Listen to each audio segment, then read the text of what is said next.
To support this podcast, go to positivesarcasm.com/donate. Any amount is appreciated. Once again, positivesarcasm.com/donate. Thank you and enjoy the program.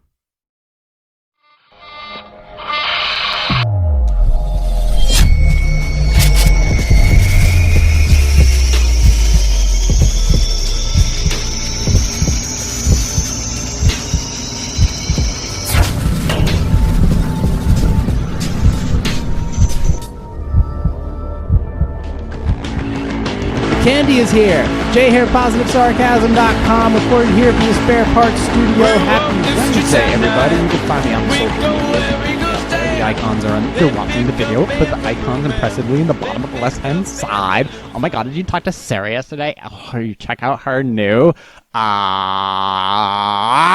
you can find me on those social media. You can also find me on YouTube, Positive Sarcasm, and Positive Sarcasm Podcast. Sorry about Sunday, I accidentally deleted the video. Yeah, I do that sometimes. Oops.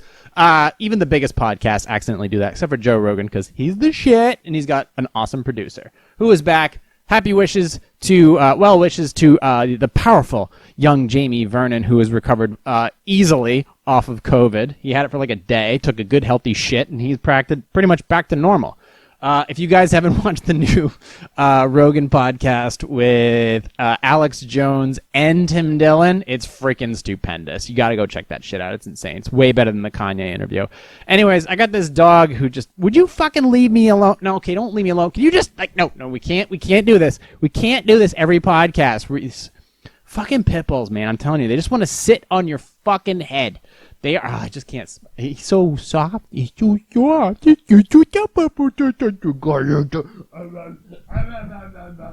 So, yeah, anyways, you can find me on all social media. You know what I love about this dog and the fact that I'm completely okay, I got a bunch of candy right here. Finally, the candy came in for Halloween and all that stuff. So I got, I was like, what am I going to do for this year? Because last year was about, Chase, if you want to freaking be over here. There you go. Thank you. Last year, I kind of had to do a last-minute shopping because shit ran out really quickly. So I was like, okay, what am I going to get for candy for the kids? And I was like, all right, we'll go with the easy ones. We'll go with the Smarties as backups, and we'll go with Charms and Dum Dums as the primary go-tos. Charms Blow Pops are a great, cheap holiday... Hey, stop doing that. Would you... Charms Blow Pops is a great lollipop to go to if you don't want to spend a ton of money on the kiddos, but you don't want them to egg your house afterwards. So definitely go with the Charms Blow Pop because you can do one or two if you want to go that route, depending. But they get that gum afterwards, so they don't feel totally cheated. And especially nowadays, you get a bunch of kids who don't even fucking dress up. So that's the most annoying thing. If you're gonna show up, dress up, please. Dress up as something. All right. See, the thing is I, as the person who gives out the candy, does not have to dress up. You, as the person who wants to get the sugar, the high fructose corn syrup, has to dress up. Has to. And since we can't give out baked cookies or anything moderately decent this year, we have to go with enclosed, like a Reese's peanut butter cup, like in its packaging. We can't slip the drugs in there anymore like we used to. So we have to pay a premium for processed shit. Therefore, you are going to have to step your fucking game up. But I'm not, so that's the thing. Even if you do show up, you do have to dress up as something. I don't, but I am. I'm going as the cyberpunk character, as I normally do. Matter of fact, if you guys are in the neighborhood on October 31st, and you happen to see a helmeted man driving a Ford Mustang GT convertible with the roof down in 30-degree weather, that's me. That's most likely me. You'll know if you'll see it. But, yeah, so this year, I was like, okay, well, I got the Charms Blow Pops because they're a good go-to. But I was like, let me step it up a little bit more this year, especially if you're going to be stopping by my place to pick up candy. This year, I decided I wanted to get some Jolly Ranchers, some Twizzlers. First of all, last year, I also had Twizzlers. You can't go wrong with Quickie Twizzlers. I have the Twizzler Pull-and Peels. Overall, this was like, I think it cost me like a grand total of like $40. Like $40 for all this stuff. And the idea is like I give out onesies because you're gonna be hitting like a whole neighborhood. You're gonna get a shitload of candy. You're gonna get a shitload of candy, And so I don't need to give you a whole thing. I don't need to give you a giant thing. However, I do think it's appropriate because we live in a capitalist society. If you do dress really, really well, you like the top 3 dress the best, they deserve to get like a big piece of candy. You could do that. So like a huge, like last year I gave out like a giant Twix bar and like a giant Charleston Chew to like, there was like this one little girl who was dressed like a super princess, whatever. And I was like, hold on. And I gave her the thumbs up and I just grabbed the big giant thing and she's like, what the fuck is this? So, that was pretty cool. But this year I got the party mix, so the Twizzlers Pull and Peel. I got the Jolly Ranchers going on, and then of course my heavy hitters, the flagships. I decided to go with the Reese's Peanut Butter Cups and the Kit Kat bars. So I've got a plethora of strong sugar here. I think we're gonna be good to go here for Halloween. And I got my thing all set up. I've been doing some shooting, but I mean, after like last week's podcast where I pretty much went off for like a solid 30 minutes about like OxyContin and stuff, sometimes I like look away. I sometimes think to myself, sometimes I get so serious. I forgot that the reason I do this is to be super creative and have fun. And sometimes I explore topics so deeply, I get kind of carried away and I get super serious. I forget that I'm supposed to be having fun, especially right now. It's important to be having a little fun, even if we aren't far away from total civil war. In the next 40 years, Apophis is going to hit us and destroy the planet. But, I mean, it's important to have fun, and sometimes I get a little carried away. I'm not apologizing for it. I dive deep into topics, and I truly feel and think about the topics that I bring to you are a valid reason. So if I'm bringing up a serious topic, it's for serious purposes. So, first of all, that was a good podcast. I was really into it. But I need to remember, like, have a little fun sometimes. Not just go like, hey, have fun. That's an order. Like, just have a little fun. Just have a little fun. Crack some jokes. Try some new shit out. Remember, when I'm shooting video, get the angles. Remember, I'm having fun. I'm trying new things out, even if they don't always pan out. If I can get across the finish line with a concept or a product, great. And then go from there. But this is an idea. This is the whole idea of this podcast. Explore new topics, try new things, have a little fun. Show you some of the inner workings of like Halloween is it's a thing where you spend time and you contribute to your community, saying that, hey, the light's on. I give a shit about your kids. I want to reward them for dressing up and going out there in this time. So cool. I mean, I got them a bunch of candy, and I can't wait a few days from now to actually do that. But in the meantime, there are a bunch of topics that I had to get to also. I was so busy reading up on the articles today, I didn't even bother to grab the Q&A for today. So let me go grab that really quickly. I'm not going to run away. I'm just going to literally just stroll down to, what the fuck's this? Man, dig.com has like the worst articles. Everything is so biased. Fights QAnon, like the global army of K-pop superfans. Yeah, okay. Fucking K-pop. They just got rid of most of their dog slaughter factories. So K-pop can stick it. Let me scroll down. I should be able to locate it momentarily. Then we can get back to the plethora of articles that I have available. There it is. There it is. There it is. All right. There's that. All right. So I had that. Sorry. Oh my God. Should I tell my team? Oh, that's gonna be a freaking bonzo one. So all right. So the good news is I got candy. There's going to be a Halloween because, I live in a state that actually is open. Here's the bad news. In 2068, we're all dead. That's the bad news. So for a while, I have mentioned this for a while that in past podcasts about in 2029, there's an asteroid called Apophis that's going to be passing pretty close to Earth.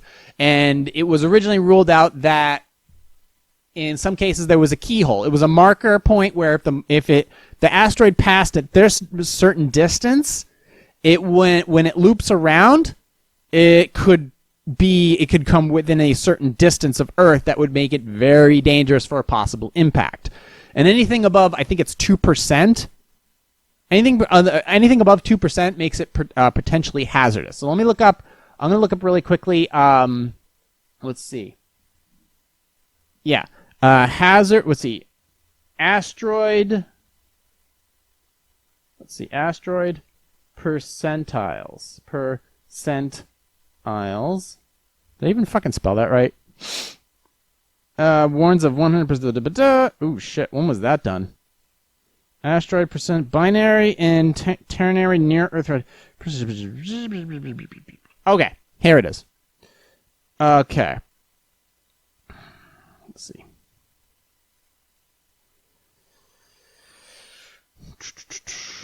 Radar discoveries near. Okay, so is this 20? Is it ternary? I don't even know what this shit means. Brightest absolute magnitude known in NEA by Apollo, Cephasus, Abdosis, Hermes. I don't even know what the. Okay. Binary and ternary asteroids detected by radar. There's a shitload of them. Hold on. Let's see. Asteroid percentile chart. Let's see. Dark star astrology. Let's see. How to find asteroids in your birth chart. I don't give a shit about astrology. This will show major asteroids in your chart 4. If you have a particular asteroid in mind that will not show additional charts. List of exceptional asteroids. Asteroids in astrology. Astrology is bullshit. Asteroid and Comet Watch. NASA brings you the latest images and videos. I don't care about that. Asteroid collision. That should do it. Asteroid collision percentile chart. That might be it. The Torino scale. There it is. Okay.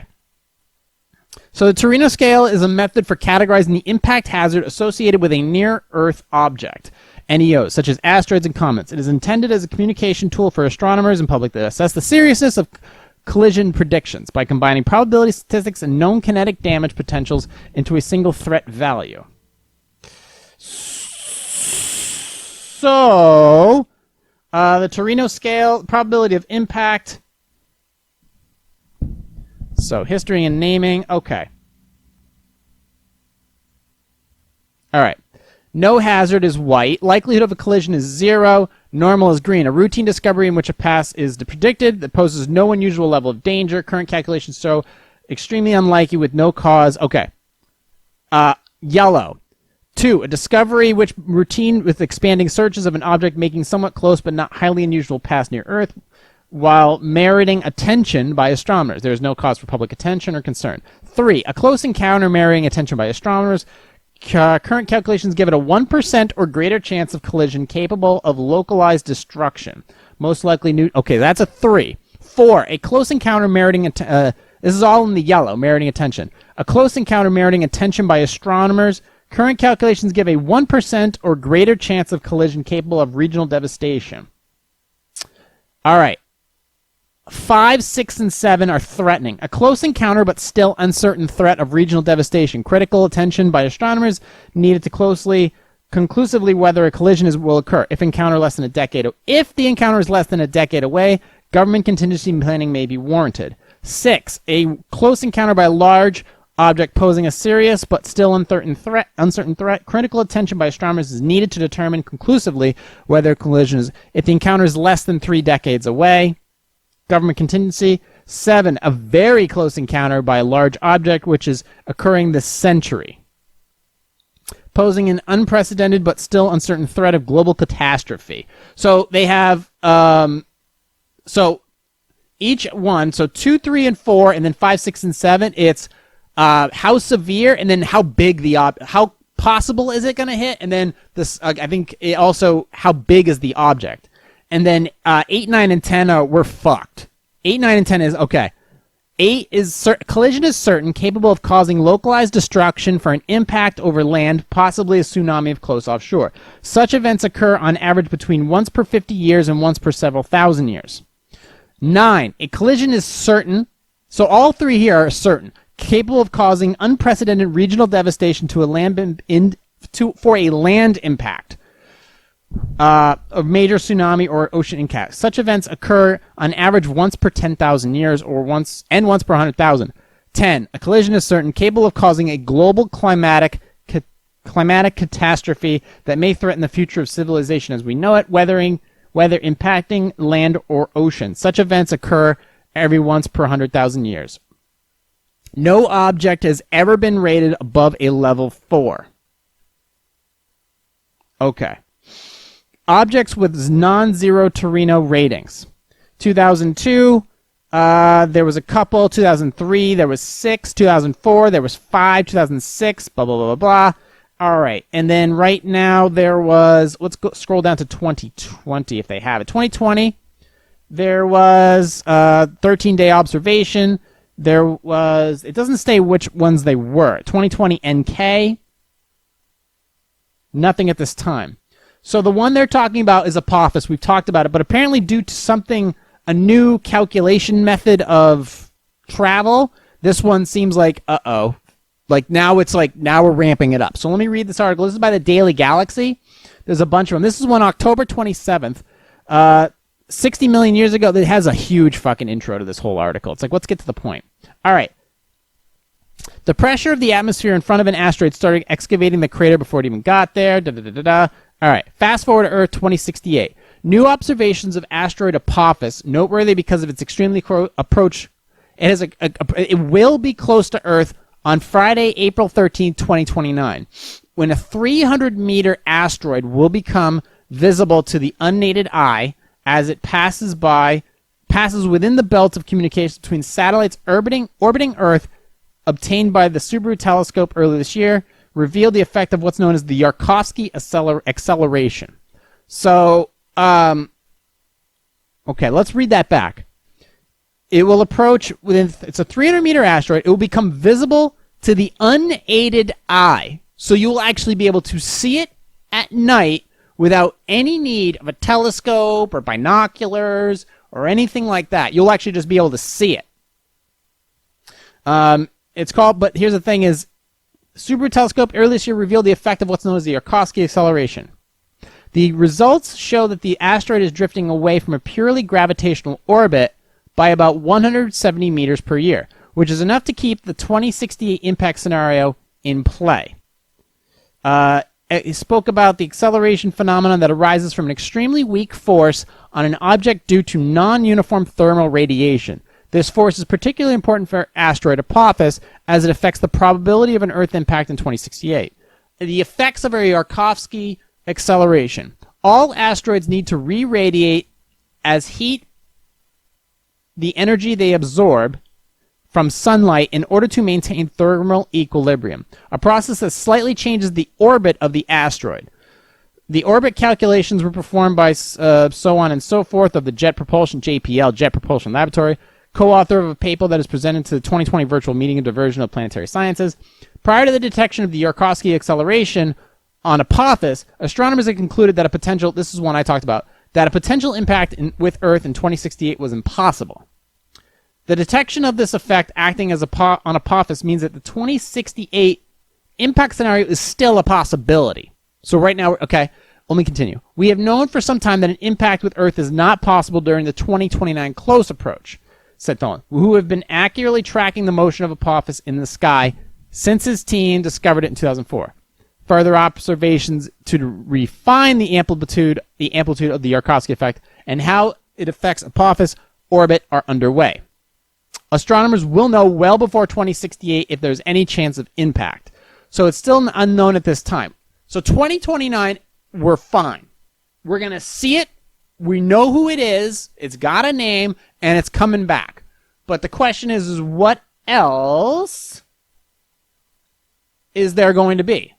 So we already have the information on how fucksville we are. So let's see. 20 meter. Okay, and then it talks about probability of impact. There is the Torino scale. The scale in meters is approximately the diameter of an asteroid with a typical collision velocity. So there's that. So where are we as far as the news cycle?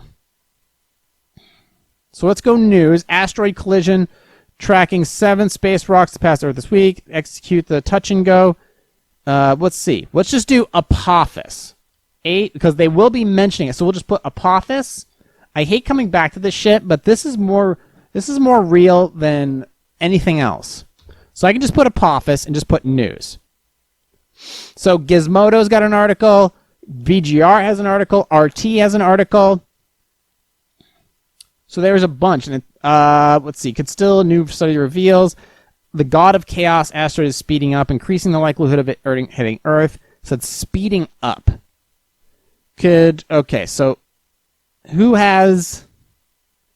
This is 10 hours ago. May crash into Earth. So let's see. Let's do RT. Let's see what they have to say. Yes, 300 meters is pretty damn big. Well, actually, let's find out how big it is. Let's ask Google. How big is 300 meters? 300 meters is equivalent to 328.084 yards. Okay. So, let's see. How big is 300 meters to miles? 300 meters is equal to 0.186 miles. Oh. Convert from meters to miles. Divide unit of length by approximately 1. All right, shut up. So, it's almost... Okay. So, 0.18, so 0.18 miles. So, the thing is almost like... It's almost a quarter of a mile long. That's pretty freaking big. Now, as far as RT says that Planet Killer speeds up en route to Earth. Could strike in 2016. Now, what else does it say about this? The University of Hawaii at Manoa, astronomers reveal a critical new finding linked to a large Earth asteroid to pass. Now, does it say anything about... I always try to get past the lure and explaining the situation. It talks about the Yarkovsky effect again, shifting into a collision course with Earth. Past Yarkovsky effect. Taking into account the Yarkovsky, the 2068 impact scenario is still in play. Small, but non-zero. Okay, so we already talked about non-zero. That's green. So we are already in the, what is it, the yellow? I think we're in the yellow. Told along NASA's JPL presented their worrying findings. Yep, we already talked about that. There is a 1 in 150,000 chance of Apophis hitting Earth on April. So less than 1%. So 0.00067% chance of Apophis hitting Earth in 2068. However, Tolan believes the risk might actually be closer to 1 in 530,000, even with the latest revelations from his research. Okay. So we were just talking, so 0.0067 is 1 in 150,000. Tolan believes it's actually closer to 1 in 530,000, even with the latest revelations finding. Okay. So, oh, good. They give an actual size number to how big this friggin' thing is. So if it were to hit Earth, Apophis would strike with a force equivalent of 1.15, so 1,151 megatons of TNT. Hiroshima was that was a uranium weapon, 15 kilotons. Okay. So that's pretty fucking big. So 1.151, see, megatons and kilotons. Kilotons is smaller than megatons. We're talking about, so if Nagasaki was 20 kilotons, this is 1,151 megatons. Because of how fast it's traveling into the atmosphere, its density, and how big it is overall. So, as far as size-wise, if it's 300 meters long, traveling at 21,000 kilometers per hour, 300 meters, let's say as big as the Eiffel Tower. As big as the Eiffel Tower, almost the size of the Empire State Building. And obviously wider and denser. Because, it's just solid rock, whereas the Empire State Building has air and concrete, and there's open space, so it's not as heavy. So the Empire State Building is definitely not as heavy as a giant rock floating through space. So it's one thing if the Empire State Building was to enter the Earth's atmosphere and hit, it would, actually, to be perfectly honest with you, it would probably disintegrate before it even hit Earth. And it would probably destroy, like, the Colosseum. That's it. It would probably destroy, like, a football stadium and probably cause a shit ton of damage and a lot of people would die. But an actual solid-sized rock, a solid rock the size of the Empire State Building were to hit Earth, that would be a fucking nightmare. An absolute nightmare. But right now we're talking about something less than 1%. Yeah. 0.00067. So that's what they're talking about. Now, that's not, they're just being ultra cautious. Which is fine. I respect NASA and JPL and all these scientists being super cautious because, and right now they're just doing the calculations on the Yarkovsky effect. Now let's go back to the other thing that we were talking about here. So they said right now, even let's just say 1 in 150,000 chance. We got 3 zeros there. This could all just be hype. So we'll go back to where we were for, let's see, let's go back to all and Torino scale. So the Torino scale, let's see here.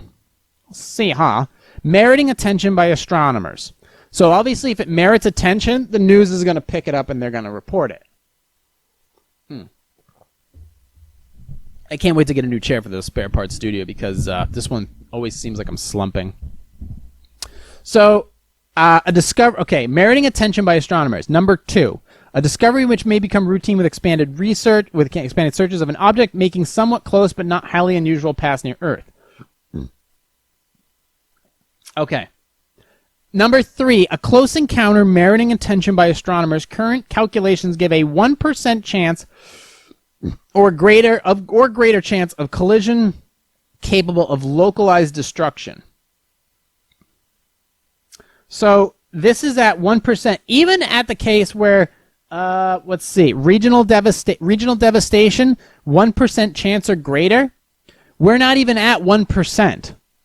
So this one is like somewhere between like 2 and 1 at this point. It merits attention because 1, it's passing by really close, and 2, it's going to pass by again 40 years later.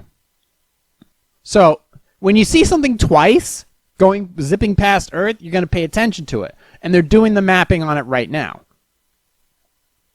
So that's the thing. But normal green is a routine discovery in which a pass near Earth is predicted, but poses no unusual level of danger. Current calculations show likely lead to a reassignment to a level 0. So while they're working on that. So that's where it is right now. Is like somewhere between 1 and 2. It would have to be something higher than 2% for us to really start freaking out. Because remember, it has to be like, okay, is it going to pass? And their concern is like, all right, is it going to when it speeds up? Is it going to speed up when it goes by our orbit? I mean, it could do that. It could be our orbit. The heat of as it gets closer to in range of the sun, is it going to heat up and start moving faster? Is that going to change the orbit? Remember, it was only like a 1% change. It could have been only 1% that stopped us from just being primates. A 1% deviation in thought or influence or drugs that stopped us from being monkeys to sending us into being the people that we are today. So that's 1%. So that 1% chance of this being potentially hazardous in 2068, which I believe, was that 40 years from now? I could very well still be alive if I don't have a fucking heart attack by then. I could still, that warrants attention. So at that point, they want to pay attention to it. They want to understand the sarcasm. And remember, this is like, there's another thing to consider is like while they're researching this object in the Yarkovsky effect, they're still searching for other stuff out there. New rogue planets or asteroids or comets are still being researched and recalculated at this time. So anything else that was considered to be a non-issue or like, oh, that one's going to be fine. Now they're going to be like, okay, well, what about this one that had a 0% chance of hitting? Well, the Yarkovsky effect, they're going to be recalculating that on all the recently discovered asteroids. And there's hundreds of them, thousands of them that they research. And they're like, okay, let's give it a new rating. And then they take this into effect to see when it's going to pass by, if the Yarkovsky effect or any of these new calculations or effects or science thingies that now it's like, okay, let's change the number to this. Is it going to change the trajectory at all as it gets closer to the sun? Because if it's passing through, like, for example, like there's another article here about where is it? It's about Voyager 2. So as Voyager 2 goes in, Voyager 2 was launched in the 70s, and it's now in interstellar space. Now there is a heliosphere as you get to the edge of interstellar space, and it's a density. It's a density level that can change the speed of objects as they head into interstellar space.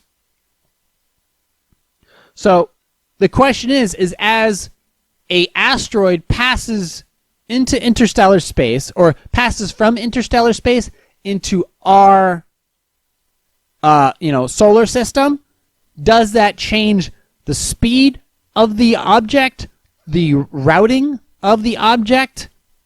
That's the good question. Like, so for example, we have an object known as Apophis, 300 meters in diameter, heading into our solar system.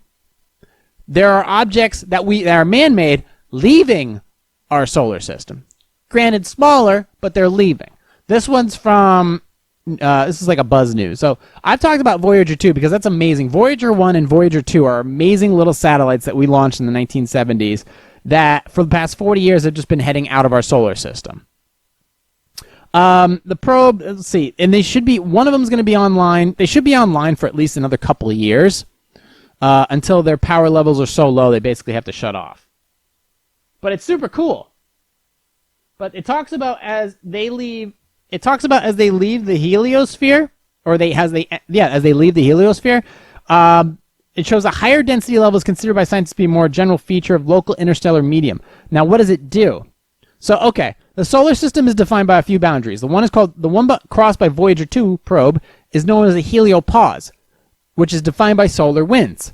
The heliopause is considered as the solar system's edge, and the space inside the heliopause is called the heliosphere. Given its name, the heliosphere is not a round sphere, but an oval tip pointed towards the direction of the solar system's orbit, and blah, blah, blah, blah.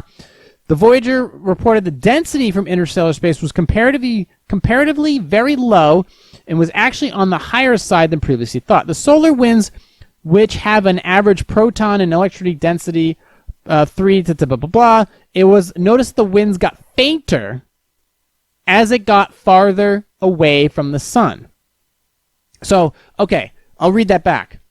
It was noticed that as the Voyager 2 got farther away from the sun, the solar winds got fainter. So while Voyager 1 probed the detected plasma density of so it talks about numbers, it measured the same. Okay. So there was a change in solar winds, a change in density. I'm just wondering if this object has already moved into our solar system. If it hasn't already, I haven't really checked it. But if it moves into our solar system as it goes to the heliosphere, does that help change its directory? I don't know. But like I said, and as it passes by our atmosphere, and as it passes by our orbit, and as it gets closer to the sun, how does that change its density? How does it change its speed? And that's the thing that they're working on right now. This fucking text message here. Just see. Okay. All right. So that's that. So honestly, I don't know. I mean, maybe it's just more. It is interesting. The Torino scale there is like right now in our solar system, there's a rogue planet that's just kind of floating out there, but right now it's not doing anything else. Remember, any object that passes by, like if a rogue planet was to pass by like Jupiter or Pluto or whatever, that can change a lot of things within our solar system. It can change a lot of things. For example, every planet in our solar system has their own orbit. So if a rogue planet or an asteroid was to pass by any of those planets, if it has any influence on the orbit, it can start to orbit that planet, or it can slingshot around that planet and speed up in a direction that maybe we don't want it to. So these are actual issues that we have to take into account. So, like, for example, if a rogue planet was to go... Now, first of all, a rogue planet does, even in space, have a certain amount of density. So if it was to go by Jupiter, which is a huge son of a bitch, and get into its orbit, how does that change things? Does it change the trajectory of a rogue planet? Does it cause Jupiter to do something different? That can be, like, for example, there was a movie, have you ever seen the movie Melancholia? It was probably Lars von Trier's, some of his most interesting and less graphic work. Melancholia, yeah, definitely his less graphic work. I don't know if you've seen movies like Antichrist or, well, yeah, Antichrist. Jesus Christ, that's a fucking weird one. Ugh, that's a one you watch it once and you're like, all right, we're good. There's a scene in there that just, I feel so bad for women. Whew. Good Lord. So, yeah, Lars von Trier, Melancholia is about a planet known as Planet X, I think it is. Let me look it up. It's a very interesting movie. Let me go back to, I'm going to open up, let me go back to IMDb, look up Melancholia. I think it's a very good movie. Yeah. Kirsten Dunst is in it. Actually, a big time is it Melancholia? M-A-L. How do I fucking spell this movie? Melancholia? Let's see. How about Melon? M-A-L? There it is. Charlotte Gainsbourg's in it as well. You know Charlotte Gainsbourg is actually a very talented singer. Oh, Melancholia, rated R, 2011. Two sisters find their already strained relationship challenged as a mysterious new planet threatens to collide with Earth. So, what was the name? I think it was Planet... Okay, here's the storyline. On the night of her wedding, Justine is struggling to be happy, even though it should be the happiest day of her life. It was an extravagant event. Wedding paid for by her sister and brother-in-law, played by Kiefer Sutherland. Keep the bride and all the guests in line. Melancholia, a blue planet, is hurtling towards the Earth. Justine's sister is struggling to maintain composure with the fear of an impending disaster. Okay, so the reason I bring it up is in the movie, this planet Melancholia, is supposed to, according to everybody that's calculated it, and Kiefer Sutherland, who's in the movie, has calculated what's going to happen is this big fucking planet is going to slide right by us. It's literally going to go right by us, and everybody's going to be able to view it, and then it's just going to go away.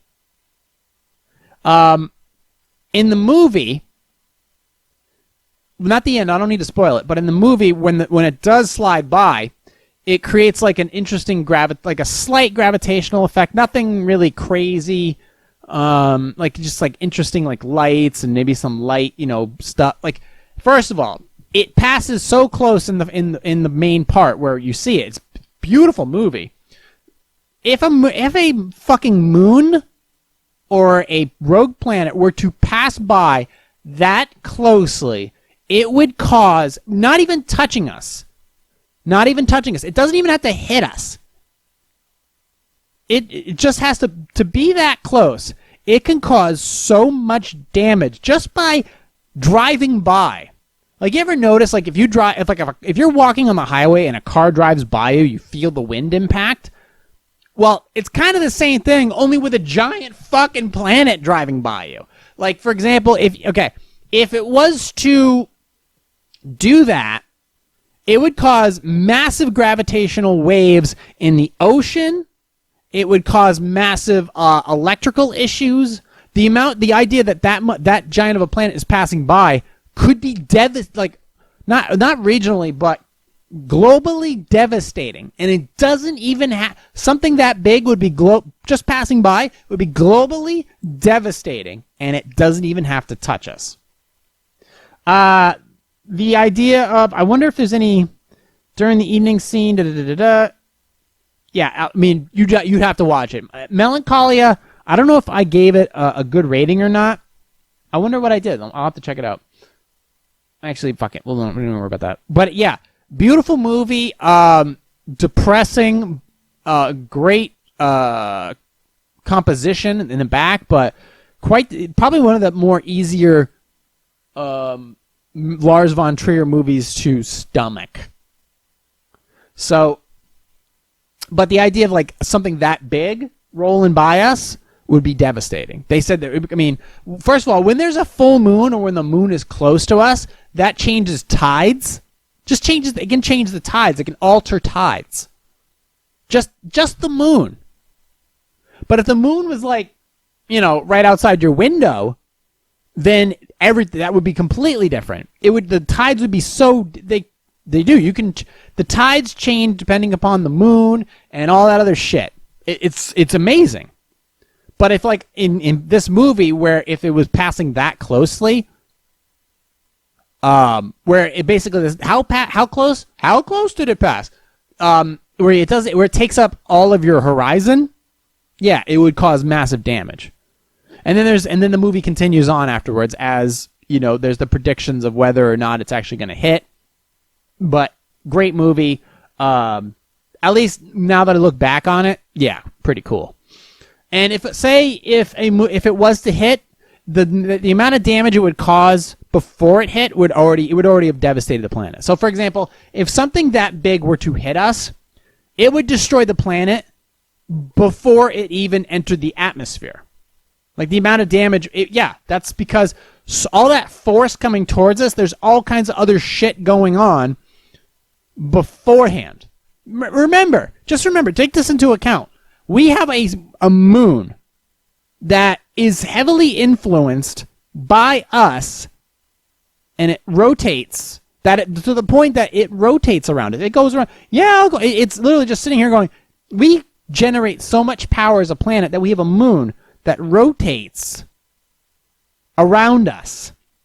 And plus, we have thousands of satellites that rotate around us as well. And yet, that small fucking moon causes the tides to change. Imagine what a giant planet would do. So that's something to take into account. So that's the one factor here. Now, as far as Apophis, I don't know. I'm sure they're looking into it. If like I said, less than 1%. So, but they did. It was a one thing worth mentioning that was an actual factor that they were looking into that I wanted to bring up because I found it very interesting. It's like all of a sudden, wait a minute, this new calculation because this fucking comet decided to get a suntan.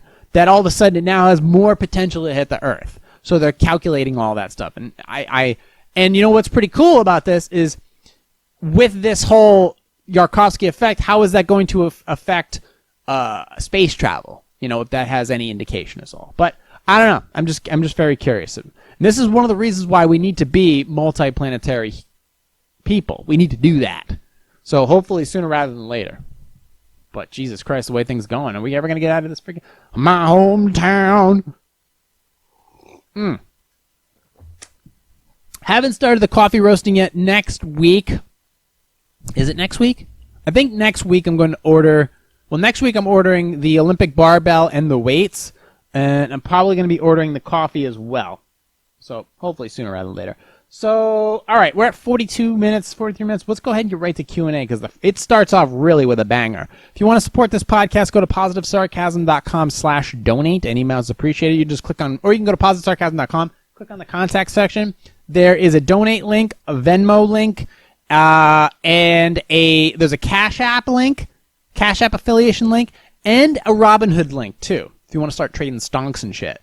Well, you can actually do the same thing with a Cash App. You can trade stocks and crypto. So all those options to support the podcast are right there. So please do so. Anyways, let's finish up some Q&A. Should I tell my teen daughter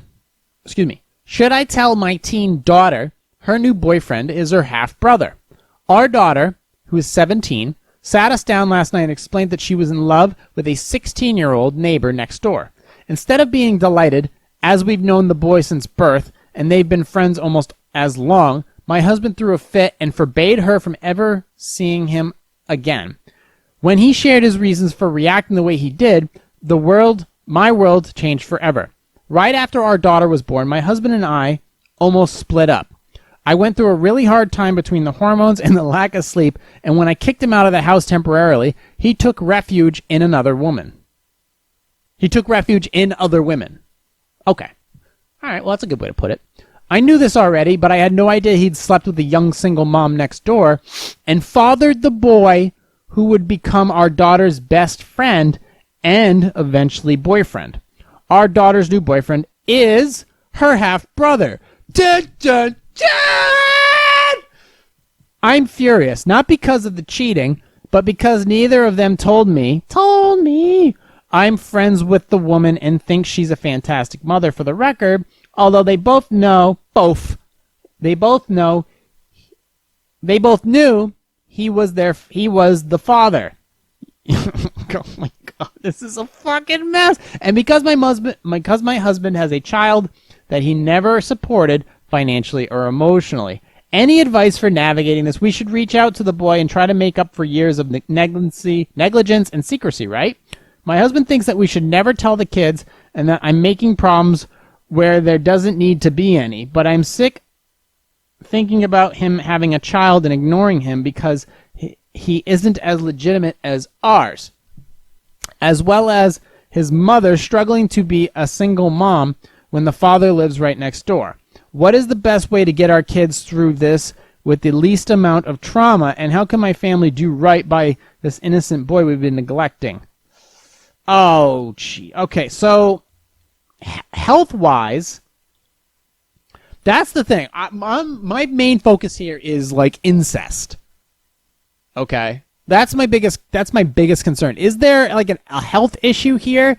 Like there are like certain countries where I think it's like either not in India, but in Jewish culture, with the Hasidics and the Hasidic Jews, and in Britain where there's a lot of like India and Pakistani, that section of town per se, where they actually, I think you have to have like there's genetic testing. So if you are going to roll with another chick from your roots, I guess they have to check and make sure that you two aren't connected so far down the line that when your baby is born he doesn't have opposable thumbs.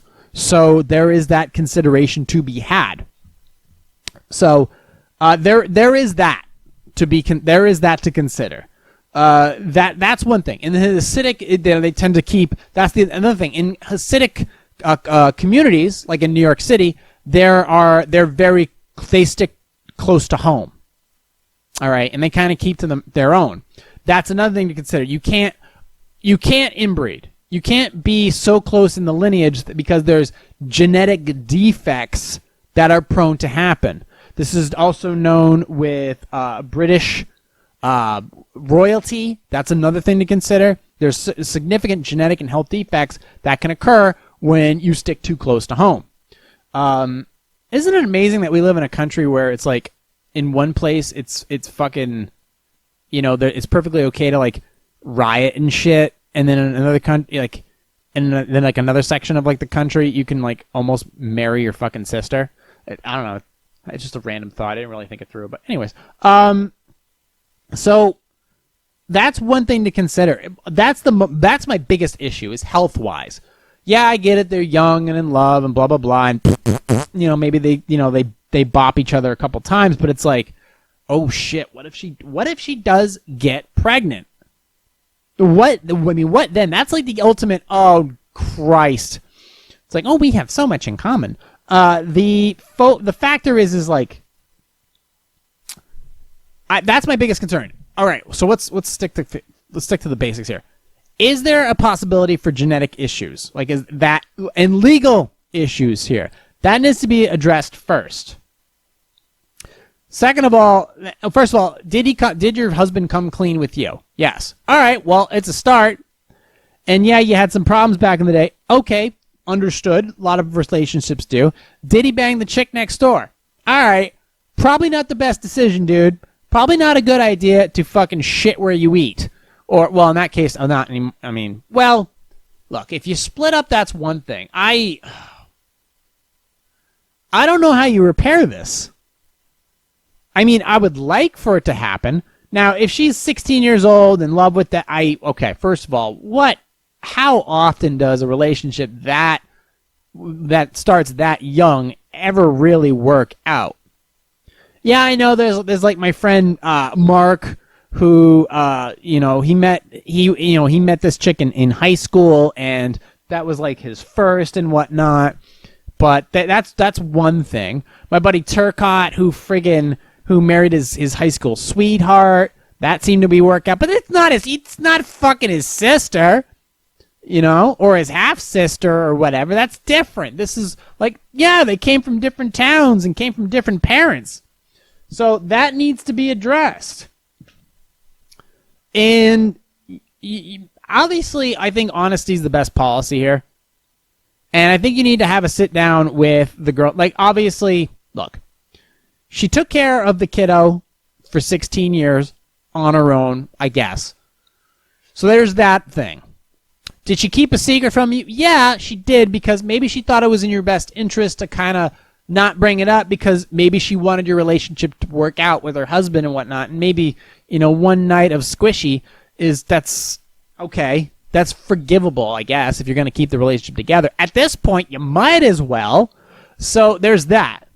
Now, you had the conversation with her. You bring it up. You don't get mad at her. You bring it up to her and be like, look, how can we help?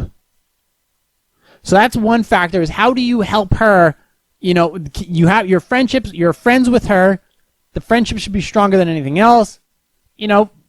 Every friendship goes through trials and tribulations and all that other bullshit, So why is this one any exception? So that's one thing to consider. So how do you patch that up? Once you patch that up, what do you do about the kids? Like, how do you work that out? Because that trust is the most important thing. So if you're going to be honest with your wife, then the wife needs to be honest with the woman next door. And if we're going to be honest with the woman next door, we need to be honest with the kids. Okay? That's going to be the part that hurts the most. Now, the question is how far has this gone? And that's the big deal. That's like, I don't even think I could really do another fucking Q&A after this one. This one is so layered. This is like the inception of this one is like the inception of incest. And neighbors. Jesus Christ. Talk about mowing each other's lawn. You have to do it, because does it say anything about sat down last night and explained that she was in love with the 16-year-old neighbor next door. All right. That's going to be traumatic. That's going to be super traumatic. Okay, let's just assume the fact that they have, started doing stuff. You have to stop it. Or, well, no. Here, let's put it this way. You have to tell him. Hey, that's your half brother. All right? Now, here's the other thing on top of that. Deep emotional trauma. And we don't want anything drastic to happen. We don't want any, attempts at taking their own lives or self-disgust. Obviously, if the kids should be mad at anyone, they should be mad at the parents. That's the thing. Now, obviously, living a lie is one thing. But look, do you want that trauma to build up? Like, do you want to tell them now and let the trauma subside over time? Or do you want them to hopefully not... Look, you tell a girl not to do something, she's going to fucking do it. Okay? I forbid you to see him. Yeah, that always works out for the best.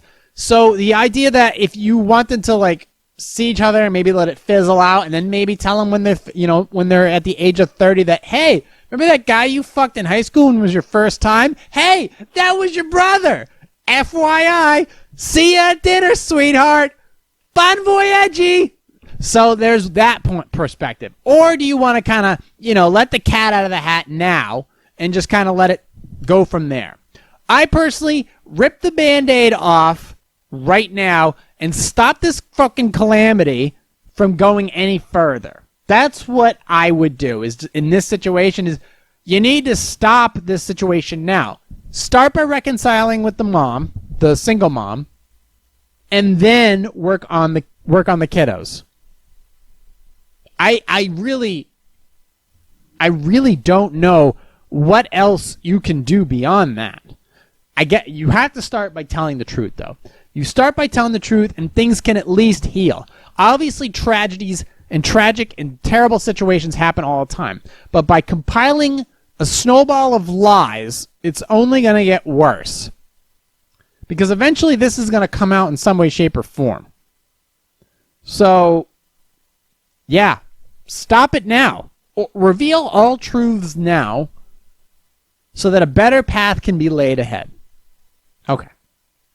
We're at 55 minutes. I cannot, in good conscience, do another one after that. You know what I'll do? Here's what I'll do. For Sunday leftovers, I'll read the rest of these Q&As. I'll review the rest of these Q&As and try to do like a couple of them on Sunday leftovers on Sunday, obviously, and go from there. I think that would be a good path to do because this one was just so layered that it really required some spacing out and some time to think it through because that's a lot to take in. It's a serious. It's kind of funny when you think about it, but it's also a very layered and serious matter that needs to be addressed.